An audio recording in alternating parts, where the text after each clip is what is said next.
8 মে বুধবার রাত 8টায় অনিমেষ করাচি রিটর্সপিকে জানিয়ে দিচ্ছি শিরোনাম। 139 উপজেলায় ভোট গ্রহণ শেষে চলছে গণনা। ভোট পড়েছে 30 থেকে 40%। কয়েকটি জায়গায় সংঘর্ষ হলেও সন্তুষ্ট নির্বাচন কমিশন।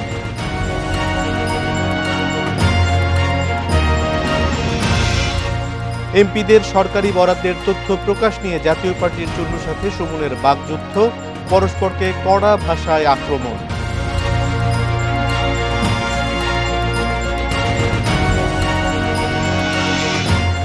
যুক্তরাষ্ট্রের পর ইউরোপে ছড়িয়েছে ফিলিস্তিনপন্থী বিক্ষোভ। যুক্তরাষ্ট্রে ইহুদি বিদ্বেষ স্থান নেই বললেন বাইডেন।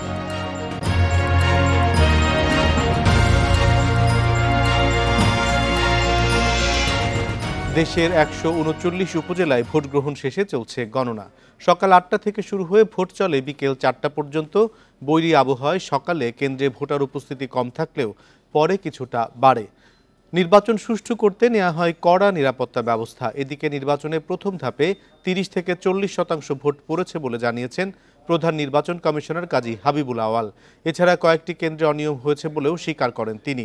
এ নিয়ে আলোচনা করতে আমাদের সঙ্গে যোগ দিচ্ছেন নির্বাচনী পর্যবেক্ষক প্রতিষ্ঠান ফেমার প্রেসিডেন্ট মনিরা খান এবং বরিশাল ও মাদারীপুর থেকে যোগ দিচ্ছেন সহকর্মী মুরাদ আহমেদ এবং আলামিন হোসেন। মনিরা খান, আপনার কাছে আমরা আসবো, তবে তার আগে আমাদের মাঠের যারা আছে তাদের সঙ্গে একটু কথা বলে আসি। বরিশাল থেকে আমাদের সঙ্গে যোগ দিয়েছেন বরিশালের ব্যুরো প্রধান মুরাদ আহমেদ। মুরাদ আহমেদ, বরিশালে আপনি বলছিলেন, গতকাল আমার সঙ্গে কথা হচ্ছিল, বরিশালের রাজনীতিতে বেশ কয়েকটি গ্রুপিং আছে এবং সে কারণে কিছু সংঘাতের আশঙ্কাও ছিল, কিন্তু দিন শেষে তো আমরা দেখলাম একটি প্রায় সংঘাতহীন নির্বাচন। কেমন হলো? দেখুন, বরিশালের নির্বাচনের আজকের বর্ণনা যদি দিতে যাই তাহলে ভাষা হারিয়ে ফেলি। এমন একটি নির্বাচন, একটি কাঙ্ক্ষিত নির্বাচন, দীর্ঘদিন পর্যন্ত নির্বাচনী ডিউটি আমরা দিচ্ছি, কিন্তু আজকের নির্বাচন মনে হয় যেন যে কোনো নির্বাচনী অর্থাৎ ভোট কেন্দ্রের উপর থেকে কোনো কাকে উড়ে যেতে হলে তাকে বিধি মেনে উঠতে হবে, এমন ভাবে নির্বাচনটি হয়েছে।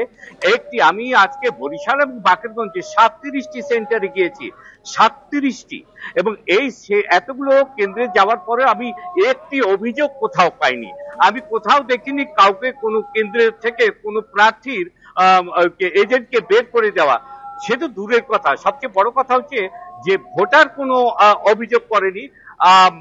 সাধারণত ভোটারদের মধ্যে থেকে একটা চাপা অভিযোগ আসে যে এর ভোট দিতে পারলাম, ভোটটা পারলাম না। না, কোনো কিছু না। নির্বাচনটাকে বলে সেটি আজকে দেখানো হচ্ছে। ফলাফল যা ইচ্ছে তাই হোক, এটা এখন আমাদের আসলে মন ভরে গেলে না, তার পরবর্তী স্টেপগুলো কি হবে সেদিকে কারো খেয়াল রাখে। নির্বাচন আমরা একটা দেখেছি এবং আজকে নির্বাচনটি কে কি বললো সেটা তার তার বক্তব্য হবে, কিন্তু আমি অবজারভার হিসাবে যতটুকু বলবো, আমি রিপোর্টার হিসেবে যতটুকু বলবো, নয়ন জুড়িয়ে গেছে আর মনটা ভরে গেছে নির্বাচন থেকে। একটি পরিপূর্ণ, অবাধ, সুষ্ঠু এবং নিরপেক্ষ নির্বাচন। বরিশালে ভোটার উপস্থিতি কেমন ছিল? এখন এখানে আজকে আমাদের বরিশাল সদরে যদি আমরা দেখি, উপস্থিতি ছিল 35.8%, আর আমরা যদি বাকেরগঞ্জ দেখি সেখানে হচ্ছে 29%। মুরাদ আহমেদ, আপনার সঙ্গে আরো কথা হবে, একটু আলামিনের কাছ থেকে শুনে আসি। আলামিন রয়েছেন মাদারীপুরে। আলামিন, মাদারীপুরে আমরা বেশ আলোচিত একটি এলাকা এবং সেখানে শাহজাহান খানের ছেলে এবং ভাস্তে দুজন মুখোমুখি প্রতিদ্বন্দ্বী ছিলেন। সবকিছু মিলিয়ে কেমন নির্বাচন হলো এবং ভোট কত শতাংশ পড়েছে? এখন পর্যন্ত ফুল পরিসংখ্যান অর্থাৎ কত শতাংশ ভোট পড়েছে সেটা আসলে নির্বাচন কমিশন কিংবা নির্বাচন সংশ্লিষ্টরা জানায়নি। তবে আমরা এখন পর্যন্ত 29টি ভোট কেন্দ্রের ভোট এখানে ঘোষিত হয়েছে বেসরকারিভাবে। তার মধ্যে পাবিলুর রহমান শফিক তিনি যেটি পেয়েছেন, আমি কিন্তু দেখানোর চেষ্টা করি, কিছু দেখতে পাচ্ছেন যে সেখানে পাবিলুর রহমান শফিক মোটরসাইকেল প্রতি নিয়ে তিনি পেয়েছেন 15,614 ভোট। 31টি ভোট কেন্দ্রের ফল ঘোষণা করা হয়েছে। আর তার প্রতিপক্ষ হাসিবুর রহমান খান তিনি পেয়েছেন 17,536 ভোট। অনিমেষ সহকর্মী মুরাদ আহমেদ যেমনটা বলছেন, আমরাও ঠিক একই রকমভাবে এখানকার পরিস্থিতি সকালে দেখেছি। অন্তত 15 থেকে 20টি ভোট কেন্দ্রে আমাদেরও যাওয়ার সৌভাগ্য হয়েছে।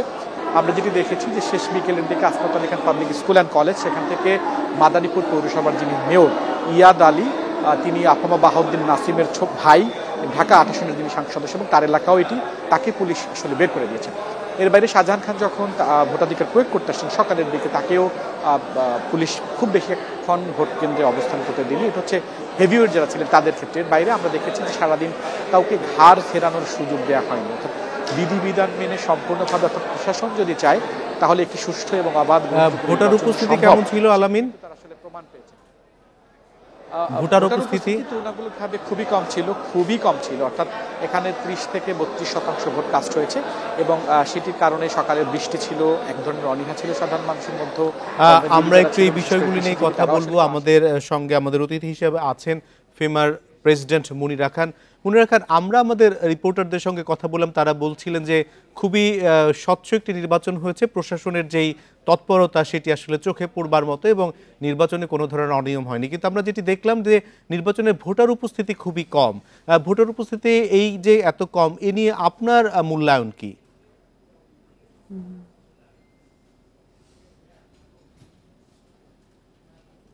ধন্যবাদ।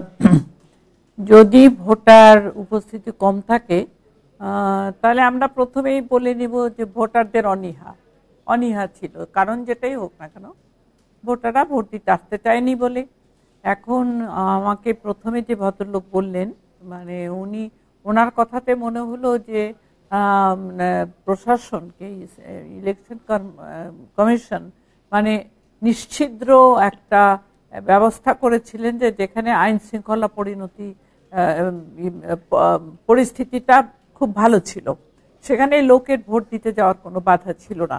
কিন্তু তবু কেন ভোটাররা ভোট দিতে যায়নি সেটা কিন্তু এখন আমার বলার কথা না। সেটা পরবর্তীকালে যারা পর্যবেক্ষণ করেছেন এবং যারা রাজনীতি নিয়ে চিন্তা ভাবনা করেন, গণতন্ত্র নিয়ে চিন্তা ভাবনা করেন, তারাই চিন্তা করবেন যে ভোটারদের এত অনীহা কেন।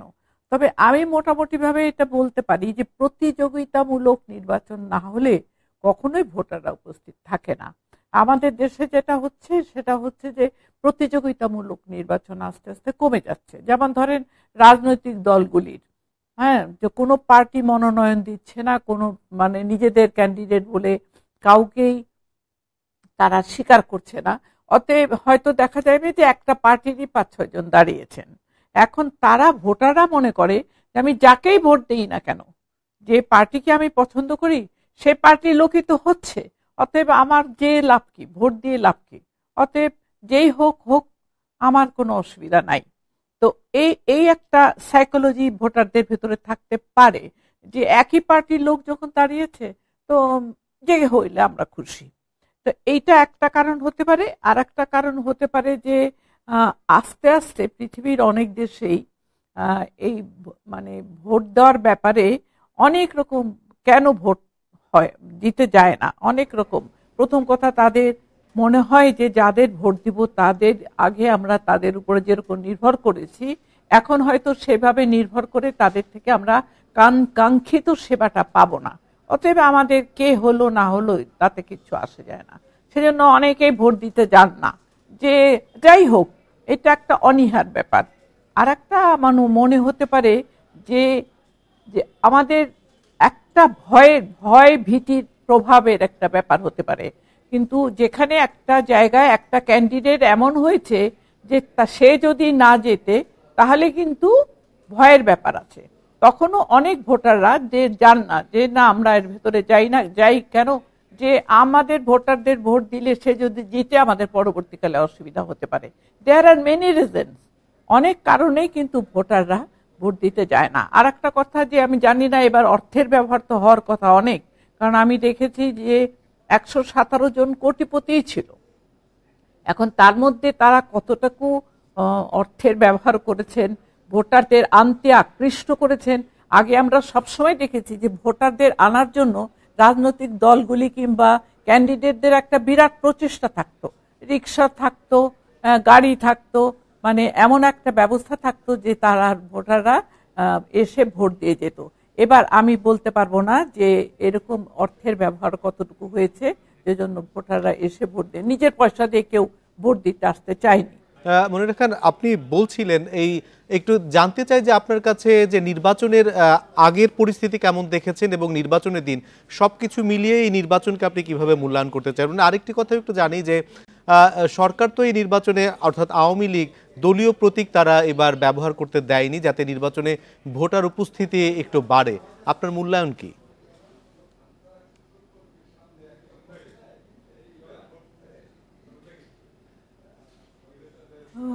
আমার কিন্তু মূল্যায়নটা উল্টো ছিল। আমার মনে হলো যে যদি সরকারি রাজনৈতিক দলগুলি যদি তাদের প্রতীক ব্যবহার করতে দিতেন তাহলে মনে হয় ভোটার সংখ্যাটা বাড়ত। কারণ প্রত্যেকটা রাজনৈতিক দলের নিজস্ব বেনিফিশিয়ারি থাকে, ভোটার থাকে, একদম পার্টিকুলার ভোটার থাকে যারা এই দলকে ভোট দিবে, এই দলকে ভোট দিবে, তাদের যা হোক না কেন ভোটারটা তারা দিতেই চাইবে। তো এইখানে দলগুলি আমার মনে হয় দলগুলি যে ডিসিশনটা নিয়েছে যে আমরা যদি মনোনয়ন না দিই তাহলে হয়তো ক্যান্ডিডেট বাড়বে, তাহলে কিন্তু ভোটার বাড়বে এটা আমার বিশ্বাস না। কারণ ভোটাররা মনে করছে যে যদি 4 জন ক্যান্ডিডেট আওয়ামী লীগের থাকে সেখানে ভোটাররা কিন্তু ডিভাইডেড হয়ে যাচ্ছে। ওই যে যারা আওয়ামী লীগের সাপোর্টার, বিএনপির সাপোর্টার, অন্য দলের সাপোর্টার, কিন্তু তারা কিন্তু কয়েক ভাগে ভাগ হয়ে যাচ্ছে। তারা কিন্তু একজোট হয়ে এসে যে একটা ক্যান্ডিডেটকে ভোট দিয়ে তাকে জেতাবেন যে আমাদের ক্যান্ডিডেট পাস করলো, সেখানে তাদের অনীহা এসে যায়। তখন তাদের মনে হয় যে 5 জনের ভেতরে 1 জন হলেই তো আমাদের আওয়ামী লীগ হলো, অতএব সবাই যে আমাদের ভোট দেওয়ার তো কোনো দরকার নেই। তা আমার বিশ্লেষণ হচ্ছে এটা। কারণ আমি অনেক দেশেই দেখেছি যেখানে স্থানীয় নির্বাচনটাকে, যেহেতু গণতন্ত্রের এটা প্রথম ধাপ এবং এটার ইম্পর্টেন্স অনেক বেশি, কারণ জনগণ উন্নয়ন তো এমপিরা করে না, উন্নয়ন তো লোকাল উন্নয়ন করে হচ্ছে উপজেলা চেয়ারম্যানরা, না লোকাল যারা লিডার তারা। এখন তাদের যদি নিজেদের চুজ করে আনতে হয় তাদের প্রচুর পরিমাণে ভোট দিয়ে চয়েস করে ভোট দিয়ে আনতে হবে। তো সেখানে তাদের চয়েসের জায়গাটা অনেক কমে গেছে। তারা মনে করছে যে যাকেই ভোট দিই সেটা তো একই লোক, একই পার্টির লোক, যাকেই দিয়ে ভোট দিই সে কিন্তু সরকারের কাছ থেকে একই বরাদ্দ আনবে, অতএব আমাদের সবার উপর যাওয়ার তো কোনো দরকার পড়ে না। দিস ইজ মাই আমার বিশ্লেষণ এটা। এই কারণেই আমার মনে হয় নির্বাচনী পরিবেশ সম্পর্কে জানতে চাচ্ছিলেন যে টাকার ব্যবহার হয়েছে কিনা, সেই বিষয়গুলো একটু আমাদের প্রতিনিধিদের কাছ থেকে জেনে আসি। জনাব মুরাদ আহমেদ, বরিশালে নির্বাচনে কি টাকার খেলা হয়েছে এবার? দেখুন, প্রমাণ দিতে পারবো না, কিন্তু অনেক বেশি হয়েছে বলে কানে শুনেছি। হ্যাঁ, এবং যেভাবে রাতের বেলা দৌড়োদৌড়ি ঝাপাঝাপি আমরা দেখেছি, তা ছাড়া এমনি চোখের সামনেই প্রায় আছে, তো কয়েক কোটি টাকার ভালোই। আবার বলি যে যদি কেউ প্রমাণ দিতে বলে আমি দিতে পারবো না, কিন্তু যা আজ করেছি তা অন্য সববারের চেয়ে বেশি। এখন যেটা হয়েছে যে এর মূল কারণ ছিল কর্মী গুছানো, আর একটি গ্রুপ নিজের দল থেকে এসেছিলেন ভোটার এনে দেবো ইত্যাদি বলে চলে সব কিছু করে তারাও টাকা দিয়েছে, তাদের কাউকে আজকে দেখা যায়নি। সবচেয়ে বড় কথা, টাকা যা দিয়েছেন আমার যেটা মনে হচ্ছে সবই বৃথা গেছে। জনগণ যেটা আপা বলছিলেন যে আসলে মার্কা হলে আরো বেশি ভোট আছে, মার্কা হলে পাবলিকই আসে না, বরং এখন যেটা হয়েছে যে আমি যাব কার হয়ে যাচ্ছি কেউ জানে না। হ্যাঁ, আমি কাকে ভোট দেবো কেউ জানে না। যে নামটি আমরা শুনছি যে চেয়ারম্যানের প্রতিদ্বন্দ্বিতা একদম অনেক দূর এগিয়ে এসেছেন, যে নামটি শোনা যাচ্ছে এখন পর্যন্ত, তাকে আমরা বোঝাই যায়নি যে তিনি আসলে আসবেন। বিষয়টা হচ্ছে তিনিও টাকা তার বিরুদ্ধে টাকা উড়ানোর ব্যাপক অভিযোগ আছে, কিন্তু উনি নিজে উড়াননি, উনার পক্ষ হয়ে কেউ উড়েছে। জি, মুরাদ আহমেদ, সংযোগটি একটু বিচ্ছিন্ন হয়ে যাচ্ছে, আমরা একটু আলামিনের কাছ থেকে শুনে আসতে চাই। আলামিন, নির্বাচনে যে এত কম সংখ্যক ভোট পড়লো, আওয়ামী লীগের নিজেদের লোকরাও কি ভোট কেন্দ্রে আসেনি? এটা আসলে বলা একটি মুশকিল। আপনি জানেন যে মাদারীপুরের রাজনীতি আর সারা বাংলাদেশের রাজনীতি একটু আলাদা। এখানে আওয়ামী লীগ দুটি ব্লক মেনটেন করে, এক হচ্ছে আফামা বাহাউদ্দিন নাসিম, তিনি জেলা আওয়ামী লীগ থেকে শুরু করে উপজেলা আওয়ামী লীগকে তিনি নিয়ন্ত্রণ করেন। এর বাইরে শাহজাহান খান দীর্ঘদিন ধরে প্রায় 8 বার এলাকার সদস্য, তারও একটি ব্লক মেনটেন করেন। তো এই ব্লক মেনটেন করতে গিয়ে সাধারণ নেতাকর্মীরা 2 ভাগে বিভক্ত হয়ে গেছেন। আমরা যদি খুব সহজভাবে বলি তাহলে আওয়ামী লীগের বাইরে আসলে কেউ ভোট দিতে আসেনি এবং সাধারণ মানুষের ভোট দেওয়ার সংখ্যাটা খুবই কম। তবে হ্যাঁ, প্রার্থীদের আত্মীয় স্বজন যারা ছিলেন অন্যান্য দলের, তারা তাদের কেউ ভোট দিতে এসেছেন, এরকম একটি খবর আসলে আমরা দেখেছি। আমরা সকালবেলা যেমনটা বলছিলাম যে বৃষ্টির কারণে আসলে ভোট দিতে আসেনি, এরকম একটা কথা প্রিজাইডিং অফিসার থেকে শুরু করে সাধারণ ভোটাররা বলেছিলেন। আবার দুপুরে যখন বলেছিলেন দুপুরে আমরা ভোট কেন্দ্র খালি দেখেছি, তখন আবার তারা বলার চেষ্টা করেছেন যে এখন যেহেতু দুপুর, এখন আসলে খেতে গিয়েছেন, এরকমও হয়েছে। আবার আমরা ভোট সংশ্লিষ্ট যারা তারা আসলে অলস বসে থাকতে দেখেছি। এই এলাকা থেকে যেটি বলা হয় যে শাহজাহান খান গেলেও জাতীয় সংসদ নির্বাচনে তিনি সারা বাংলাদেশের মধ্যে তৃতীয় হয়েছেন ভোটের হিসেবে, সারা বাংলাদেশে যত এমপি রয়েছেন তিনি তৃতীয় হয়েছেন। তো সেই ক্ষেত্রে কি এমন হলো যে 4 মাসের মাথায় বা সেখানকার ভোটের সংখ্যাটা একদম কমে গেল? 50 থেকে 60% ভোট যদি এলাকায় কাস্ট হয়ে থাকে গেল জাতীয় সংসদ নির্বাচনে, সেক্ষেত্রে উপজেলা আসলে কি এমন হলো যেখানে ভোটার আসলে নিঃসন্দেহে এই বিষয়গুলি নিয়ে নিশ্চয়ই আওয়ামী লীগ এই নির্বাচনের পরে নিজেদের মধ্যে একটি মূল্যায়ন করবে। আমি আবার একটু যেতে চাই ফেমার প্রেসিডেন্ট মনিরা খানের কাছে। মনিরা খান, এই নির্বাচনে আপনি আমাদের মাঠের রিপোর্টারদের কথা শুনছিলেন, তারা যেটি বললেন সেই বিষয়ে আপনার সবশেষ মন্তব্য জানতে চাইবো। এবং আরেকটি বিষয় জানতে চাই যে নির্বাচনের পরবর্তীতে বিভিন্ন সময় আমরা নানা ধরনের সংঘর্ষের খবর দেখি এবং সংঘর্ষের আশঙ্কাও থাকে, এবার কি সেরকম কোন আশঙ্কা করছেন কিনা?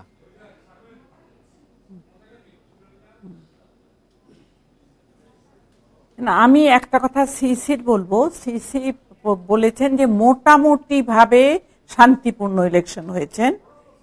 এই মোটামুটি ভাবে উনি এই কথা কেন বললেন? মোটামুটি ভাবে তার ডেফিনেশনটা কি, মোটামুটি ভাবে আমার ডেফিনেশনটা কি, দুটো কিন্তু আলাদা হতে পারে। আমি সংবাদ মাধ্যমে টিভিতে অনেক জায়গায় দেখেছি, অনেক জায়গায় গোলাগুলি হয়েছে, অনেক জায়গায় পুলিশও গুলি করেছে, অনেক জায়গায় মারপিটও হয়েছে।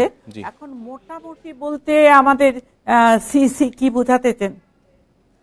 হ্যাঁ, তো মোটামুটি ভাবে উনি ওটাকে কি বলতে চান, আমি কি বলতে চাই, তার মধ্যে ডিফারেন্স থাকতে পারে। কারণ আমরা মনে করি একজনে প্রথমেই যিনি বললেন যে খুব নিশ্চিদ্র খুব সুন্দরভাবে এমন চমৎকার নির্বাচন হয়েছে যে পাখিও উঠতে পারছিল না উপর দিয়ে ঠিক মতন, সেটা কি সব জায়গায় প্রযোজ্য হয়নি? তাহলে তো এক জায়গায় যদি ভালো ইলেকশন হয়, তাহলে অনেকগুলি ইলেকশন হলে তো সব জায়গায় একই ব্যবস্থা নেওয়ার কথা। কোথাও ভালো হবে, কোথাও ভালো হবে না, সংঘর্ষ হবে। তাহলে তো বোঝা যাচ্ছে যে সব জায়গায় সমান অ্যাটেনশন দেওয়া হয়নি। তো সেটা নিয়ে আপনার চিন্তা করবার আছে যে কোন কোন জায়গায় প্রভাব গেছে, কোন কোন জায়গায় আপনার প্রিজাইডিং, এক জায়গায় দেখলাম আমি প্রিজাইডিং অফিসার মানে অ্যাসিস্ট্যান্ট প্রিজাইডিং অফিসারকে প্রভাব খাটানোর জন্য এবং টাকা বিলি করবার জন্য শাস্তি দেওয়া হয়েছে, কিছু দেওয়া হয়েছে। তার মানে মোটামুটি ভাবে যেটা ইসি, হ্যাঁ, গ্রেপ্তারও করা হয়েছে। তো মোটামুটি ভাবে যেটা ইসি বলেছেন সেটা বলেছেন যে কোথাও ভালো হয়েছে, কোথাও ভালো হয়নি, যেটা আমার মত আর কি। তো এইটা আমার মূল্যায়ন যে একটা লোকাল ইলেকশন, খুব বড় ইলেকশন না কিন্তু সিইসির জন্য এই কয়টা জায়গা ধাপে ধাপে যেখানে হবে, প্রথমটা সম্পূর্ণ এক্সাম্পলারি হওয়া উচিত ছিল। সম্পূর্ণটাই যদি এক্সাম্পলারি হতো, যদি পরবর্তী নির্বাচনগুলির দিকে আমাদের দৃষ্টি থাকবে এবং সেখানে এই ঘটনার প্রেক্ষাপটে তারা কি সিদ্ধান্ত নেন সেটিও দেখা যাবে। আপনাকে অনেক ধন্যবাদ আমাদেরকে সময় দেওয়ার জন্য, এবং একই সঙ্গে আমাদের প্রতিনিধি যারা রয়েছেন মুরাদ আহমেদ এবং আলামিন, আপনাদেরকে ধন্যবাদ জানাচ্ছি। এমপিদের সরকারি বরাদ্দ নিয়ে পাল্টাপাল্টি বাকযুদ্ধে জড়ালেন জাতীয় সংসদের বিরোধী দলীয় চিফ হুইপ মুজিবুল হক চুন্নু এবং সংসদ সদস্য সৈয়দ সায়েদুল হক সুমন। সস্তা জনপ্রিয়তার জন্য সামাজিক যোগাযোগ মাধ্যমে বক্তব্য দেওয়ার অভিযোগ তোলেন চুন্নু। জবাবে স্বৈরাচারের দোসরের মুখে সমালোচনা মানায় না মন্তব্য ব্যারিস্টার সুমনের। এসব বিষয় নিয়ে কথা বলতে তেজগাঁ থেকে আমাদের সঙ্গে যোগ দিচ্ছেন ইন্ডিপেন্ডেন্ট টেলিভিশনের প্রধান বার্তা সম্পাদক আশিস সৈকত। আশিস সৈকত, আপনাকে স্বাগত জানাচ্ছি। এমপিরা যে বরাদ্দ পান বা এমপিদের বেতন সেটি প্রকাশ্যে বললে সেটি কি এমপিদের আচরণবিধির কোনো লঙ্ঘন মনে হয় আপনার কাছে? ধন্যবাদ আপনাকে। না, এটাতে আচরণবিধি তো নয়, এতে আইনের কোনো লঙ্ঘন নাই। কারণ হলো যে এমপিরা যে বেতন ভাতা পান তা কিন্তু একটা আইনের বলে পান, একটা আইন সেজন্য পাশ হয়েছে এবং 2019 সালে সর্বশেষ সেই আইনটি কিন্তু সংশোধন করা হয়েছে। সেই আইনের বলেই, যে আইনটির নাম members of parliament remuneration and privilege law, সেই আইন বলেই কিন্তু একজন এমপি সব মিলিয়ে মাসে 1,72,800 টাকা সম্মানই পেয়ে থাকেন। এর মধ্যে কিন্তু আসছে তিনি ভাতা হিসাবে পান 55,000 টাকা, পরিবহন ভাতা হিসাবে পান 70,000 টাকা। উনি যে বাসার ক্রোকারিজ কিনেন সেই জন্যও কিন্তু সেখানে ভাতা আছে, সেখানে আছে 6,500 টাকা। এর বাইরে তিনি তেল খরচ পান, ফোন ভাতা পান 7,800 টাকা। এরকম মিলিয়ে 1,72,800 টাকা তিনি মাসিক ভাতা পান এবং সম্মানী পান। এর বাইরে সংসদ যখন অধিবেশন চলে তখন যে অধিবেশন চলে সেইটার হিসাবেও কিন্তু প্রতিদিনের জন্য তিনি একটি সম্মানী পান। আর এর বাইরে যদি বলেন যে সুবিধাদি হলো ঢাকায় তিনি একটি বাসা পান ন্যাম হোস্টেলে, ন্যাম ভবনে। এর বাইরে তিনি একটি অফিস পান, একজন পিও পান যার বেতন সংসদ সচিবালয় বহন করে, এবং একজন পিয়ন পান যার বেতনও সংসদ সচিবালয় বহন করে। এর বাইরে যদি আরও আমরা বলি তাহলে তিনি একটি ডিউটি ফ্রি গাড়ি পান, যেটা নিয়ে অনেক বেশি আলোচনা যে কত কোটি টাকার গাড়ি একজন এমপি আনবেন। এর বাইরে যেটি ব্যারিস্টার সুমন যে বিষয়টি নিয়ে আরেক আলোকপাত করেছেন, উনি বেতন ভাতা নিয়ে একটি প্রথম সোশ্যাল মিডিয়ায় কথা বলেছিলেন। এরপরে কিন্তু তিনি সংসদে 3 দিন আগে তিনি একটি বিবৃতি দিয়েছেন, সেখানে তিনি সংসদ সদস্য নির্বাচিত হওয়ার পর এ পর্যন্ত এই বেতন ভাতার বাইরে এলাকার উন্নয়নের জন্য কত টাকা বরাদ্দ পেয়েছেন সেটার একটা ফিরিস্তি তিনি সেখানে দিয়েছেন। এখন একজন এমপি এখন প্রতি বছর তিনি তার স্বেচ্ছাধীন তহবিলের জন্য কিন্তু 5 কোটি টাকা পান। মানে একজন এমপি 5 বছরে 25 কোটি টাকা বরাদ্দ পান তার এলাকার উন্নয়নের জন্য। তিনি তার ইচ্ছে মতো রাস্তাঘাট অবকাঠামো যেগুলো করতে চান সেই জন্য এই তহবিলটা তিনি ব্যয় করতে পারেন। এর বাইরে দুর্যোগ ব্যবস্থাপনা মন্ত্রণালয় থেকে তিনি একটা বছরে 1.5 থেকে 2 কোটি টাকা তিনি পান তার এলাকার কাঁচা রাস্তা, অবহেলিত রাস্তা এসব উন্নয়নের জন্য। এর বাইরে মসজিদ, মন্দির, অন্যান্য সামাজিক প্রতিষ্ঠানের জন্য তিনি বছরে প্রায় 2 কোটি টাকা পেয়ে থাকেন। তো এটি মিলিয়ে এক বছরে ব্যারিস্টার সুমন যেটি বলেছেন যে এক বছরে তিনি 27 কোটি টাকা পেয়েছেন, বরাদ্দ পেয়েছেন বা পাচ্ছেন, এটি কিন্তু কাগজে কলমের তথ্য, এতে কিন্তু কোনো কিছুই কিন্তু গোপন নয়। মানে আমার কাছে এটা একটু বিস্ময়কর মনে হয়েছে যে মুজিবুল হক চন্নু একজন প্রবীণ রাজনীতিবিদ, অনেকবারের সংসদ সদস্য, তিনি হঠাৎ কেন এটা দেখে ক্ষেপে গেলেন। এটা দেখে ক্ষেপে যাওয়ার কোনো যৌক্তিক কারণ নাই। কারণ যদি তথ্য অধিকার আইনেও কেউ এই আবেদন করে জানতে চায় তথ্য যে একজন এমপি কি বরাদ্দ পান মাসে বা বছরে, তাহলে কিন্তু তিনি এই তথ্যগুলি পেয়ে যাবেন। বলছেন যে একজন সংসদ সদস্যের জন্য বাকি সংসদ সদস্যের উপর একটি ভুল বার্তা যাবে এবং মানুষরা তাদের ভুল বুঝবে।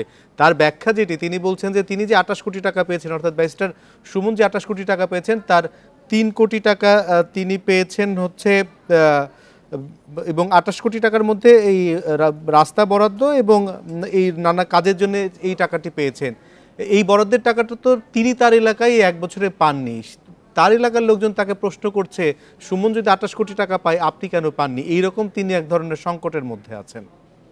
না, এটাতে তো কোনো সংকটের কোনো প্রশ্ন আসে না, বরং আমাদের কাছে তো মনে হয় যে এটা বরং একজন সংসদ সদস্যকে জবাবদিহিতা, তার এলাকার জনগণ জানতে পারে যে তিনি কত টাকা বরাদ্দ পান। জনগণের যে প্রত্যাশার জায়গাটা তৈরি হয় একজন এমপিকে ঘিরে এলাকার উন্নয়নে, সেই জায়গায় কিন্তু তিনি যদি পরিষ্কার করে দেন যে তিনি এই বছরে এত কোটি টাকা তিনি পেয়েছেন এলাকার উন্নয়নের জন্য বা এলাকার মসজিদ মন্দিরের জন্য বা সামাজিক সংগঠনের জন্য এত কোটি টাকা তার হাতে বরাদ্দ আছে, বা স্বেচ্ছাধীন তহবিলের জন্য যে 5 কোটি টাকা পান সেটিও কিন্তু সংসদের আইন দ্বারাই করা হয়েছে। ফলে এগুলো কিন্তু এই খবরগুলো প্রকাশিত হলে একজন এমপি, যেটি চুন্নু সাহেব বলেছেন যে একটা চাপের মধ্যে পড়বেন, আমার কাছে তো মনে হয় হ্যাঁ চাপ কারো কারো ক্ষেত্রে হতে পারে, কিন্তু অনেকের জন্য এটা স্বস্তিকরও হতে পারে যে এর বেশি তিনি পান না, এবং এই টাকাটা যখন তিনি কাগজে কলমে আসলে বন্টন করে দিবেন এলাকায়, তখন তো সেই হিসাবটাও উনি মিলিয়ে দেখাতে পারবেন। তো এইটি একজন সংসদ সদস্যের জন্য বিব্রতকর হবে এইটা কিন্তু আমাদের কাছে মনে হয়নি। তবে এটি একটি বিব্রতকর সব সংসদ সদস্যের জন্য। এই জন্য আমার কাছে মনে হয় যে সংসদে এই ধরনের একটি বেতন ভাতা বা তাদের প্রাপ্যতা নিয়ে একটা ডিবেট শুরু হয়েছে, এটি একজন সংসদ সদস্যের জন্য বিব্রতকর হতে পারে, কিন্তু একজন সাধারণ মানুষ হিসাবে কিন্তু এই তথ্য পাওয়ার অধিকার কিন্তু সব নাগরিকের আছে। জি, জনাব আশিস সৈকত, আপনাকে অনেক ধন্যবাদ আমাদের এই তথ্যগুলি জানানোর জন্য। যুক্তরাষ্ট্রের পর এবার ইউরোপের বিভিন্ন দেশের প্রধান বিশ্ববিদ্যালয়গুলোতে ছড়িয়ে পড়েছে ফিলিস্তিনপন্থী বিক্ষোভ। এদিকে যুক্তরাষ্ট্র বাক স্বাধীনতার প্রতি শ্রদ্ধাশীল হলেও সেখানে ইহুদি বিদ্বেষের স্থান নেই বলে আবারও মন্তব্য করেছেন মার্কিন প্রেসিডেন্ট জো বাইডেন। এসব বিষয় নিয়ে আলোচনা করতে আমাদের সঙ্গে যোগ দিচ্ছেন রাজশাহী বিশ্ববিদ্যালয়ের আন্তর্জাতিক সম্পর্ক বিভাগের সাবেক সভাপতি ডক্টর সৈয়দ আবদুল্লাহ আল মামুন। ডক্টর সৈয়দ আবদুল্লাহ আল মামুন, আপনাকে স্বাগত জানাচ্ছি। আমরা দেখতে পাচ্ছি যে মার্কিন যুক্তরাষ্ট্রের পর এখন ইউরোপের অন্তত 20টি বিশ্ববিদ্যালয়ে আন্দোলন ছড়িয়ে পড়ছে। বিশ্বব্যাপী এই যে বিক্ষোভ এবং এই যে মত গড়ে উঠছে, এটির প্রভাব কি পড়তে পারে? দেখুন, এটি তো আমরা যেটা ইতিমধ্যে বলেছি যে বর্তমান যে গ্লোবাল সিস্টেম বা গ্লোবাল স্ট্রাকচার, এটা কিন্তু প্রশ্নবিদ্ধ হয়ে আছে এবং মার্কিন যুক্তরাষ্ট্রের নেতৃত্বে যে বিশ্ব ব্যবস্থাটা এখন চলছে, যেটাকে আমরা বলছি যে গ্লোবাল গভর্নেন্স জাতিসংঘ চালাচ্ছে, আসলে কিন্তু এটা অনেকটা অকার্যকর হয়ে গিয়েছে ওয়ার্ল্ড পিসের জন্য। এখন এই যে গাজা এবং ইসরায়েল কেন্দ্র করে যে এক ধরনের গণহত্যা এখানে চলছে, এটা একেবারে যেটাকে বলে যে বিনা বাধায় চলছে, সেটা যে ওয়ার্ল্ড কমিউনিটি প্রোটেক্ট করতে পারছে না, এইটা তরুণ প্রজন্মের মধ্যে একটা অভিঘাত হয়েছে। যে আপনি জানেন যে পৃথিবীর যত ধরনের পরিবর্তন সেগুলো সূচনা হয়েছে তরুণ প্রজন্মের দ্বারাই। কাজেই এটা মার্কিন যুক্তরাষ্ট্রে এটা শুরু হয়েছে এবং সেই পুরো পৃথিবীর তরুণ প্রজন্ম কিন্তু এটার সাথে আস্তে আস্তে যোগ দিচ্ছে। এটার যে প্রভাবটা হতে পারে সেটি আপনি দেখেন, তাদের যে আন্দোলন, ছাত্রদের আন্দোলন, তারা সেই আন্দোলনের মধ্যে একটা মূল কথা বলেছে যে ইসরায়েলের সাথে তাদের বিশ্ববিদ্যালয়গুলোর কানেক্টিভিটি, ইনভেস্টমেন্ট বা এইগুলো তারা বিচ্ছিন্ন করতে হবে। এবং এটা যদি করে তাহলে পুরো পৃথিবীর ইকোনমিতে কিন্তু একটা বিরাট ধরনের একটা পরিবর্তন এসে যাবে এবং এই যে অর্থনৈতিক কর্মকাণ্ডের মধ্যে বিরাট ধস এসে যাবে মার্কিন যুক্তরাষ্ট্রের নেতৃত্বে এবং ইসরায়েলের নেতৃত্বে। সেখান থেকে বাঁচার জন্যই কিন্তু এটাকে ভিন্ন ফর্মে বাইডেন সেই দিন বলেছেন যে অ্যান্টিসেমিটিজমকে তিনি সমর্থন করেন না। অর্থাৎ ইসরায়েল বিরোধী মিলিটারি অ্যাকশন যেহেতু সবাই নিতে পারছে না, ডিপ্লোম্যাটিক অ্যাকশন যেখানে ফেইল হচ্ছে, সেখানে ইকোনমিক একটা নন কোঅপারেশনের মাধ্যমে ইসরায়েলকে বাধ্য করা যায় কিনা, এই কৌশলটা নিয়েছে কিন্তু মার্কিন যুক্তরাষ্ট্রের যে ছাত্ররা, এটাকে অ্যাকসেপ্ট করেছে ইউরোপের বিভিন্ন বিশ্ববিদ্যালয়ের ছাত্ররা। এটা যদি ছড়িয়ে পড়ে পুরো পৃথিবীতে এবং ইসরায়েলি এই যে পণ্য, তারা তো মেইনলি সার্ভিস সেক্টর এবং টেকনোলজি নিয়ে কাজ করে, সেটা যদি মানে ব্লক করে দেওয়া যায় তাহলে কিন্তু মিলিটারি এবং ডিপ্লোম্যাটিক্যালি মানে ইসরায়েল বাধ্য হবে এই গণহত্যা থেকে মানে সরে আসতে। যারা আন্দোলন করছে তাদের অনেকের বিরুদ্ধে অভিযোগ দেওয়া হচ্ছে যে তারা ইহুদি বিদ্বেষী এবং সে কারণেও তাদেরকে এক ধরনের দমন করার চেষ্টা চলছে। এটি আসলে কিভাবে মূল্যায়ন করেন? না, এটি তো আমি যেমন বললাম যে বাইডেন প্রশাসন কিন্তু এটা বুঝতে পেরেই কিন্তু তাদেরকে লেবেল করার চেষ্টা করছে। অর্থাৎ এই যে ইসরায়েল বিরোধী বিশ্বব্যাপী তরুণ প্রজন্মের যে ক্ষোভ, এটাকে প্রশমিত করার জন্য মার্কিন যুক্তরাষ্ট্র বা ওয়েস্টার্ন এলি কি করে যে কোনো একটা মিলিটারি অ্যাকশন যাওয়ার পূর্বে তারা মিডিয়ার মাধ্যমে সেটা লেজিটিমেসি তৈরি করে পুরো পৃথিবীতে, যে তাদের অ্যাকশনটা লেজিটিমেট। ইরাক যুদ্ধে আমরা দেখেছি, আফগানিস্তান যুদ্ধেও দেখেছি, লিবিয়া যুদ্ধেও দেখেছি, তারা একটা লেজিটিমেসি ক্রিয়েট করে। তো এখন এই যে বিশ্বব্যাপী তরুণ প্রজন্মের যে একটা আন্দোলন বা ফ্লো, এটাকে দমানোর জন্য তাদের একটা লেজিটিমেসি গ্রাউন্ড তৈরি করা দরকার। এই জন্য বাইডেন সেটাকে বলছেন যে এই আন্দোলনটা আসলে অ্যান্টিসেমিটিজম অর্থাৎ ইহুদি বিরোধীতে যাচ্ছে, এইটা ঠিক হবে না। এইভাবে তারা মানে জনমতকে বিভক্ত করে তরুণ প্রজন্মের এই যে শুভ উদ্যোগ, এটাকে মানে দমন করার একটা চেষ্টা করছে। এটাই তার প্রপাগান্ডা আর কি। এই যে দেশে দেশে বিক্ষোভগুলি ছড়িয়ে পড়ছে, তার মানে একটি পজিটিভ ইম্প্যাক্ট ভবিষ্যতে পড়তে পারে, যেটি আমরা দীর্ঘদিন ধরে দেখেছি যে মার্কিন যুক্তরাষ্ট্র জাতিসংঘ সহ বড় ফোরামগুলোতেও এগুলি খুব বেশি তোয়াক্কা করে না। অর্থাৎ এই যে তরুণ প্রজন্মের এই উদ্যোগে সেটি সারা বিশ্বে একটি নাড়া দেবে বলে মনে করেন কি আপনি? হ্যাঁ, আমি এর আগেও একটা টকশোতে বলেছিলাম যে দেখেন, পুরো পৃথিবীকে নিয়ন্ত্রণ করার একটা বড় অস্ত্র হলো মিডিয়া। ওয়েস্টার্ন মিডিয়া তার মিডিয়ার মাধ্যমে, প্রোপাগান্ডার মাধ্যমে ওয়ার্ল্ড অপিনিয়নকে কন্ট্রোল করে। এখন এই যে ডিক্টেটেড মিডিয়া, এর বাইরে কিন্তু সোশ্যাল মিডিয়া এখন শক্তিশালী হয়ে উঠেছে এবং এই সোশ্যাল মিডিয়াকে ইউজ করে কিন্তু পুরো পৃথিবীর মানুষ কিন্তু একটা গ্লোবাল ভিলেজে পরিণত হতে পারে। এখন পৃথিবীর সমস্ত তরুণ প্রজন্ম যদি সোশ্যাল মিডিয়াকে ব্যবহার করে ইউনাইটেড হয়, তাহলে তারা দেশে দেশে আলাদাভাবে কাজ করবে কিন্তু লক্ষ্য এবং কর্মকাণ্ড এক হবে। এবং এইভাবে তারা কাজ করতে পারলে কিন্তু সংশ্লিষ্ট দেশগুলোর সরকার কিন্তু তাদের নিজস্ব দেশের জনমতের চাপে কিন্তু তাদের পলিসি চেঞ্জ করতে বাধ্য হবে। আপনি দেখেন রাষ্ট্রগুলো নেগোশিয়েট করতে বাধ্য হয় বৃহৎ শক্তির কাছে। অবশ্যই যে তারুণ্যের শক্তি নিশ্চয়ই জয় হবে, এটা আমরা আশা করি। আপনাকে অনেক ধন্যবাদ জনাব আব্দুল্লাহ আল মামুন আমাদেরকে সময় দেবার জন্য।